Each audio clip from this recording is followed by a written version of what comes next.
तो मेरे प्यारे साथियों आरआरबी ग्रुप डी एग्जाम 2025 27 नवंबर के ऑल शिफ्ट्स के क्वेश्चंस को लेकर हम लोग हाजिर हैं। मेरे प्यारे साथियों जो भी क्वेश्चंस मैंने सिलेक्ट किए हैं वो 100% एक्यूरेट और ऑथेंटिक्स हैं। अगर आपके भी एग्जाम आने वाले शिफ्ट्सों में है तो प्लीज़ इस वीडियो को शुरू से लेकर अंत तक देखिएगा, 100% हेल्पफुल साबित होगा। तो चलिए बिना टाइम वेस्ट किए हम लोग वीडियो को शुरू करते हैं। तो देखिए एक क्वेश्चन आया था, उल्लास योजना के तहत 100% साक्षरता हासिल करने वाला भारत का तीसरा राज्य कौन बना है? जी हाँ, उल्लास योजना के तहत 100% साक्षरता हासिल करने वाला तीसरा राज्य के बारे में पूछा है। तो मेरे प्यारे साथियों तीसरा राज्य हो जाएगा त्रिपुरा। तीसरा राज्य हो जाएगा त्रिपुरा। अगर आगे आने वाले शिफ्ट्सों में पूछे उल्लास का फुल फॉर्म तो भी आपको बताना है, understanding life long learning for all in society. इसको भी ध्यान रखिएगा, उल्लास का फुल फॉर्म होता है understanding life long learning for all in society. इसको ध्यान रखिएगा। मेरे प्यारे साथियों ये तो तीसरा राज्य पूछा था, हो सकता है कि पहला दूसरा और चौथा राज्य भी पूछ सके, तो इसको भी ध्यान रखना है। चूंकि टॉपिक को छेड़ चुका है तब यहाँ से क्वेश्चंस बनाने का प्रयास किया होगा। ठीक है, तो फर्स्ट स्टेट जो है उल्लास योजना के तहत 100% जो साक्षरता हासिल करने वाला स्टेट है वो मिजोरम है। जी हाँ, मिजोरम याद रखिएगा फर्स्ट में। सेकंड में आपका गोवा हो जाएगा। थर्ड अभी आज के एग्जाम में पूछा त्रिपुरा। और फोर्थ नंबर हो जाएगा हिमाचल प्रदेश। वहीं अगर आपके यूनियन टेरेटरी के बारे में पूछेगा कि उल्लास योजना के तहत 100% साक्षरता हासिल करने वाला यूनियन टेरेटरी का नाम बताइए, तो लद्दाख उसका राइट आंसर हो जाएगा। चलिए नेक्स्ट क्वेश्चन मेरे प्यारे साथियों, एक क्वेश्चन आया था 2025 का है। 2025 का महिला अंडर 19 विश्व कप किसने जीता है? तो देखिए भारत ने जीता है दक्षिण अफ्रीका को हराकर, इसको ध्यान रखिएगा। एक देखिए एक बुक एंड ऑथर से क्वेश्चन आया था, टेस्ट क्रिकेट अ हिस्ट्री पुस्तक के लेखक का नाम पूछा था और इसका राइट आंसर हो जाता है टिम विगमोर।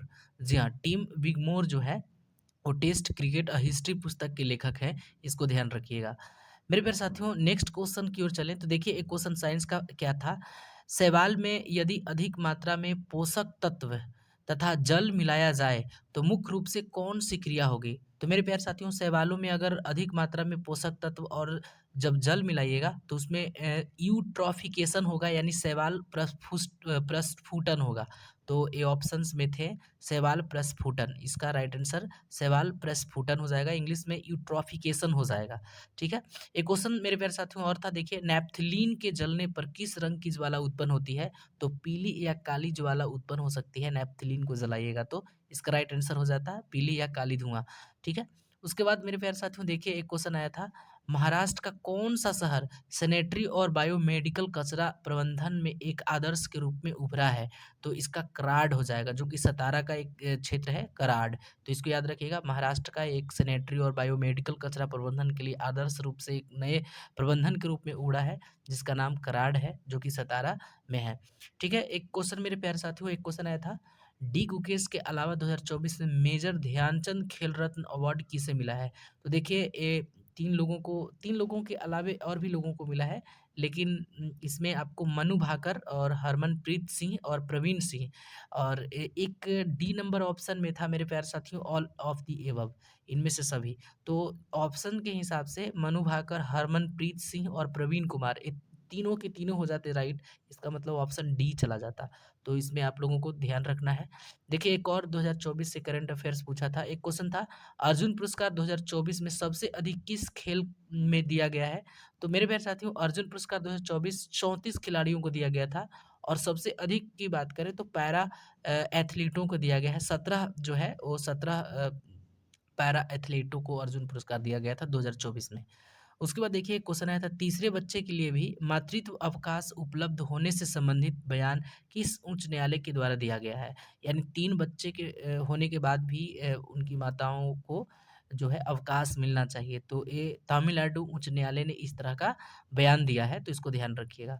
ठीक है, उसके बाद मेरे प्यारे साथियों देखिए एक क्वेश्चन क्या था, एक क्वेश्चन देखिए देख सकते हैं, भारत में मौसम पूर्वानुमान मुख्य रूप से किस संस्था के द्वारा बताया जाता है? तो देखिए ये भारतीय भूवैज्ञानिक सर्वेक्षण विभाग हो जाएगा, ऑप्शन ए आपके थे जो कि आपको राइट आंसर हो जाएगा। देखिए एक क्वेश्चन था फिजिक्स का क्या था, 50 हर्ट्ज की आवृत्ति वाले तरंगों का आवर्तकाल यानी टाइम पीरियड पूछा था। तो इसमें आपको पता है कि p is equal to 1/f करके अगर निकालेंगे तो 1/50, अगर इसको सेकेंड में बदलना था तो 0.2 सेकेंड इसका राइट आंसर हो जाता। ठीक है, तो 0.2 सेकेंड इसका राइट अगर किए होंगे तो सही हो जाएगा। ठीक है, उसके बाद देख सकते हैं 30 जून, देखिए एकदम लेटेस्ट करंट अफेयर्स है। 30 जून 2025 को तेलंगाना में हुए रासायनिक गैस कांड, यह घटना किस जिला में है? तेलंगाना के किस जिला में है? तो सांगरेडी जिला में है, इसको याद रखिएगा, सांगरेडी। ठीक है? उसके बाद देखिए भारत की 22 अनुसूचित भाषाओं में युवा लेखकों को कौन-सा पुरस्कार दिया गया? तो साहित्य अकादमी युवा पुरस्कार दिया गया, साहित्य अकादमी युवा पुरस्कार याद रखिएगा। उसके बाद मेरे प्यारे साथियों देखिए एक क्या था, पौधों में प्रकाश संश्लेषण के लिए कौन-सा ऊतक मुख्य रूप से जिम्मेदार होता है? तो फ्रेनकाइमा आपके ऑप्शंस में थे और फ्रेनकाइमा इसका ही राइट आंसर हो जाता। ठीक है? उसके बाद एक देखिए एक केमिस्ट्री का क्या था, कॉपर सल्फेट के विलयन में जिंक डालने पर कॉपर सल्फेट का रंग क्या हो जाएगा? तो देखिए कॉपर सल्फेट के अगर विलयन में जिंक डालिएगा तो उसमें कॉपर सल्फेट का जो रंग हो जाएगा वो नीला हो जाएगा, तो नीला इसका राइट आंसर हो जाता। उसके बाद देखिए क्वेश्चन मेरे प्यारे साथियों और भी क्वेश्चंस थे, बहुत अच्छे क्वेश्चंस पूछे गए हैं। एक क्वेश्चन था, नासा के उपग्रह डाटा का उपयोग करके किए गए अध्ययनों से पता चला है कि हिमालय की बर्फ पर किसके उत्सर्जन का महत्वपूर्ण प्रभाव पड़ रहा है? तो मेरे प्यारे साथियों इसको अगर ऑप्शंस को देखते हैं ना तो ऑप्शंस को देखने के साथ ही आपका आंसर बन जाता, क्योंकि आपको बर्फ के पर प्रभाव पड़ रहा है तो ब्लैक कार्बन के उत्सर्जन हो रहे हैं वहाँ पे, ठीक है? नासा ने इस तरह का मतलब अध्ययन किया है, तो आपको पता होगा कि हिमालय पे ब्लैक कार्बन के उत्सर्जन का एक बहुत ही बड़ा प्रभाव देखने के लिए मिल रहा है और जिसके कारण ग्लेशियर जो है वो पिघल रही हैं तेजी से। तो इसको ध्यान रखिएगा। इस तरह के ऑप्शंस थे और आप एलिमिनेट कर सकते थे ऑप्शंस को और आप उसका राइट आंसर कर सकते थे। देखिए एक क्वेश्चन मेरे प्यारे साथियों क्या था, इसका तो ऑप्शंस भी दिए गए थे। निम्नलिखित में से किस ऑक्सीजन नहीं मतलब किसमें ऑक्सीजन नहीं होता है?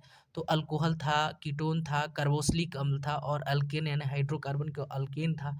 तो मेरे प्यारे साथियों ऑक्सीजन नहीं की बात बोल रहा है तो अल्कोहल में होगा, कीटोन में होगा, कार्बोक्सिलिक अम्ल में भी ऑक्सीजन होगा, लेकिन हाइड्रोकार्बन अल्केन जो है इसमें आपके ऑक्सीजन नहीं। ऑप्शंस के हिसाब से अल्केन इसका राइट आंसर हो जाता।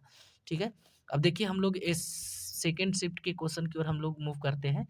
तो वो फर्स्ट शिफ्ट में आपको पता चल गया होगा किस तरह से क्वेश्चंस पूछे गए थे। अब देखिए सेकंड शिफ्ट वाले में क्या क्वेश्चन आया था, 2024 में कुल कितने खिलाड़ियों को अर्जुन पुरस्कार दिया गया था?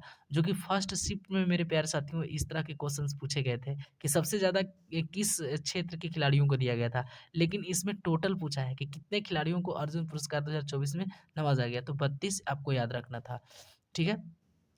मेरे प्यारे साथियों और सबसे ज़्यादा जो था वो पैरा एथलीट को दिया गया था। ये पैरा एथलीट वाला ये आपके शिफ्ट 1 में पूछा गया था क्वेश्चन। तो देख सकते हैं कि जिस टॉपिक को छेड़ा है वहाँ से क्वेश्चन उठा रहा है। ठीक है? नेक्स्ट क्वेश्चन देखिए एक क्वेश्चन था, मटर का पौधा किस प्रक्रिया द्वारा अपने सहारे के लिए अन्य पौधों के चारों ओर चढ़ता है तो या लिपटता है? तो इसको क्या कहा जाता है? तो इसको स्पर्शनुआवर्तन कहते हैं। जिस तरह से प्रकाश वाला आपको पता होगा कि प्रकाश अनुवर्तन होता है, उसी तरह से इसको हम जिसके सहारे अगर मटर का पौधा चढ़ता है, उसको हम स्पर्शनुवर्तन कहते हैं। तो ये ऑप्शंस में थे और आई होप आप लोग ऑप्शन को देखते तो इसका राइट आंसर भी लगा देते। देखिए मेरे प्यारे साथियों एक क्वेश्चन क्या था, एक क्वेश्चन था ग्रेगर जॉन मेंडल से भी क्वेश्चन था। ग्रेगर जॉन मेंडल ने मुख्य रूप से किस विषय के बारे में बताया था? तो देखिए ये सबको पता है आनुवंशिकता के बारे में बताया था, आनुवंशिकी। तो इसका राइट आंसर हो जाएगा आनुवंशिकी। नेक्स्ट क्वेश्चन की ओर चले तो देखिए नेक्स्ट क्वेश्चन में आप लोगों को पता है एक क्वेश्चन क्या है, इसरो के वर्तमान अध्यक्ष डॉक्टर वी नारायण के को हाल ही में किस अवार्ड से सम्मानित किया गया है? तो मेरे प्यारे साथियों इसरो के वर्तमान अध्यक्ष डॉक्टर वी नारायण को एक अवार्ड से सम्मानित किया गया है और उस अवार्ड का नाम पूछा था, तो उस अवार्ड का नाम हो जाता जीपी बिरला मेमोरियल अवार्ड। जी हाँ, जीपी बिरला मेमोरियल अवार्ड इसका राइट आंसर हो जाता। ठीक है? एक क्वेश्चन देखिए क्या था, हाल ही में एशियन गेम्स में भाला फेंक में नया रिकॉर्ड बनाकर स्वर्ण पदक जीतने वाले पहले भारतीय महिला का नाम पूछा था, तो अनु रानी इसका राइट आंसर हो जाता। अनु रानी इज द राइट आंसर। ठीक है? नेक्स्ट क्वेश्चन की ओर चलें तो देखिए नेक्स्ट क्वेश्चन एक क्वेश्चन था, वनतारा नामक पशु बचाव एवं पुनर्वास केंद्र किसने स्थापित किया है? तो ये सभी लोगों को पता है कि गुजरात के जामनगर में अनंत अंबानी के द्वारा वनतारा का विकास किया गया है। ठीक है? जिसमें जो है पशु पक्षियों को वहाँ पुनर्निवासित किया गया है। ठीक है? तो बहुत अच्छे क्वेश्चंस, ये तो सबको पता था। ठीक है? चलिए एक क्वेश्चन आया था, अक्टूबर 2025 में मंगोलिया के राष्ट्रपति उपनिगिन खुरेला सुख की भारत यात्रा के दौरान दोनों देशों ने विभिन्न क्षेत्रों में द्विपक्षीय संबंधों को मजबूत करने के लिए कितने समझौते ज्ञापनों पर हस्ताक्षर किए हैं? तो इसका राइट आंसर 10 हो जाएगा। हालाँकि एक क्वेश्चन अंदर से था, इसको कह सकते हैं, लेकिन इसका राइट आंसर याद रखिएगा। नेक्स्ट अगर शिफ्ट में पूछे तो 10 इसका याद रखिएगा। ठीक है, उसके बाद एक क्वेश्चन देख सकते हैं, क्वेश्चन था 2025 में किस पैरा ओलंपिक खिलाड़ी को अर्जुन पुरस्कार मिला? तो देखिए मुरलीकांत पाटेकर इसका राइट आंसर हो जाता। 2025 का ही लेटेस्ट क्वेश्चन था, मुरलीकांत पाटेकर पैरा ओलंपिक खिलाड़ी को अर्जुन पुरस्कार मिला है। ठीक है, उसके बाद मेरे प्यारे साथियों एक क्वेश्चन था 2025 के अंतर्राष्ट्रीय बुकर पुरस्कार से किसे सम्मानित किया गया है? तो बानू मुश्ताक इसका आंसर हो जाएगा, बानू मुश्ताक। हालाँकि इस तरह के क्वेश्चन एनटीपीसी में भी पूछे गए थे, ग्रेजुएट लेवल का जो एनटीपीसी हो रहा जून में हुआ था, उसमें मेरे प्यारे साथियों एक क्वेश्चन हूबहू लग गया था। ठीक है? नेक्स्ट क्वेश्चन की ओर चलें तो देखिए एक क्वेश्चन मेरे प्यारे साथियों क्या है, एक क्वेश्चन है 2025 का विश्व खाद्य पुरस्कार किसे प्रदान किया गया है? तो मारिया हंगारिया, इसको याद रखिएगा, मारिया हंगारिया। खाद्य खाद्य पुरस्कार की बात आएगा तो हंगरी, हंगरी मतलब भूखा, इसको याद रखिएगा और इसका राइट आंसर मारिया ही हो जाएगा। ठीक है, एक क्वेश्चन था 2027 में फीफा महिला विश्व कप की मेजबानी कौन सा देश करेगा? तो ब्राजील, इसका नाम याद रखिएगा, ब्राजील करेगा फीफा महिला विश्व कप का मेजबानी 2027 वाला। ठीक है, उसके बाद देख सकते हैं एक क्वेश्चन आया था मेरे प्यारे साथियों, देख सकते हैं कि नेपाल का वह कौन-सा हिमालय ग्लेशियर है, जिसे हाल ही में 66% सिकुड़ने के बाद मृत घोषित कर दिया गया है? तो याना ग्लेशियर याद रखिएगा, याला ग्लेशियर। ठीक है, याला ग्लेशियर। तो इसको याद रखिएगा। देखिए एक क्वेश्चन मेरे प्यारे साथियों क्या था, आईपीएल, आईपीएल 2025 में पर्पल कैप का खिताब किस खिलाड़ी को दिया गया? तो प्रसिद्ध कृष्णा, आप सभी लोगों को पता है, प्रसिद्ध कृष्णा। ठीक है, प्रसिद्ध कृष्णा इसका राइट आंसर हो जाएगा। नेक्स्ट क्वेश्चन की ओर चलें तो देखिए एक क्वेश्चन आया था अंतर्राष्ट्रीय धार्मिक स्वतंत्रता शिखर सम्मेलन 2025 का आयोजन कहाँ किया गया? तो ये नैरोबी में किया गया था, नैरोबी इसका राइट आंसर हो जाता। उसके बाद एक क्वेश्चन आया था उत्तर प्रदेश में इसरो का पहला प्रक्षेपण कहाँ किया गया? तो मेरे प्यारे साथियों कुशीनगर हो जाएगा, उत्तर प्रदेश का कुशीनगर इसका राइट आंसर हो जाएगा। ठीक है, उसके बाद देखिए आज जितना क्वेश्चन हमें मिला है उसका लास्ट क्वेश्चन मेरे प्यारे साथियों, देखिए किस राज्य सरकार ने 2025 से 2035 तक को जल विद्युत दशक घोषित किया है? तो अरुणाचल प्रदेश मेरे प्यारे साथियों जल विद्युत दशक घोषित किया है। मेरे प्यारे साथियों जितने हमें क्वेश्चंस मिले हैं तो बिल्कुल 100% रियल और ऑथेंटिक्स क्वेश्चंस मिले हैं।